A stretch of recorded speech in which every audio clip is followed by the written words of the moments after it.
સુઈગામ તાલુકાના દુધોસણ ગામની પ્રાથમિક શાળામાં વાર્ષિક ઉત્સવ ઉજવવામાં આવ્યો હતો. દુધોસણ ગામની પ્રાથમિક શાળામાં 2024-25 વાર્ષિક મહોત્સવ યોજવામાં આવ્યો હતો. એમાં વિવિધ સાંસ્કૃતિક પ્રોગ્રામ અને નાટકો રજૂ કરવામાં આવ્યા હતા. પ્રાથમિક શાળાના આચાર્ય સાહેબ દ્વારા વિવિધ પ્રવચન આપ્યા અને શાળામાંથી ભાગ લીધેલા બાળકોને યોગ્ય ઇનામ આપવામાં આવ્યું હતું.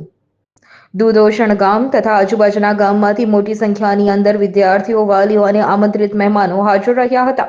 વિદ્યાર્થીઓની શિષ્યવૃત્તિમાં લગભગ 60 જેટલા બાળકોનું મેરિટ લિસ્ટમાં પણ નામ આવ્યું છે, જેમને ધોરણ 12 સુધી અભ્યાસ કરશે ત્યાં સુધી શિષ્યવૃત્તિ આવશે તેવું આચાર્ય સાહેબ દ્વારા જણાવવામાં આવ્યું હતું.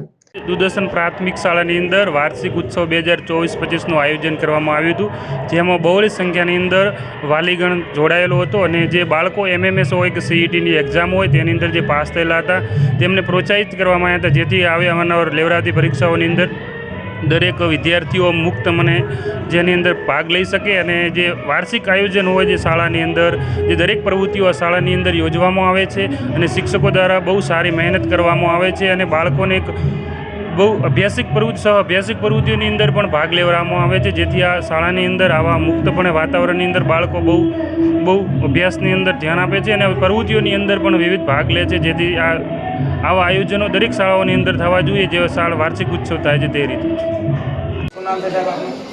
હું દુધોસણ પ્રાથમિક શાળા આચાર્ય VA રાજપૂત. હું અહીં લગભગ 8 વર્ષથી ફરજ બજાવું છું અને શાળાના આચાર્ય તરીકે જ છું પહેલાંથી. અહીં બાળકોને સરસ મજાનું શિક્ષણ આપવામાં આવે છે, સાથે સાથે વિશેષ પ્રવૃત્તિઓ થાય છે. અમે જો સિદ્ધિઓ ગણાવીએ તો CET તેમજ જ્ઞાન સાધના જેવી સ્પર્ધાત્મક પરીક્ષાની અંદર અમારા બાળકો જે વર્ષથી ચાલુ થઈ છે આ સરકારશ્રીની જ્ઞાન સેતુ જ્ઞાન સાધના, એમાં 5-7 બાળકો મેરિટમાં આવે છે, શિષ્યવૃત્તિમાં પણ મેરિટમાં આવે છે. તો સાથે સાથે વિજ્ઞાન મેળાની અંદર, ખેલ મહાકુંભની અંદર દરેક પ્રવૃત્તિની અંદર સારા એવા બાળકો તૈયારી પણ કરે છે. શિક્ષકગણનો જો વાત કરું તો અમે બધા એક યુનિટીથી કામ કરીએ છીએ અને ગામનું તો દુધોસણ ગામની અંદર બહુ પૂરેપૂરો મને સપોર્ટ મળી રહે છે કે દરેક વાલીગણ હોય કે દરેક રીતે કે શાળાની અંદર પૂરેપૂરો સહયોગ આપે છે અને સરસ મજાનું વાતાવરણ ઊભું થયું છે. શિક્ષણની સાથે સાથે વિશિષ્ટ પ્રવૃત્તિઓ બહુ થાય છે.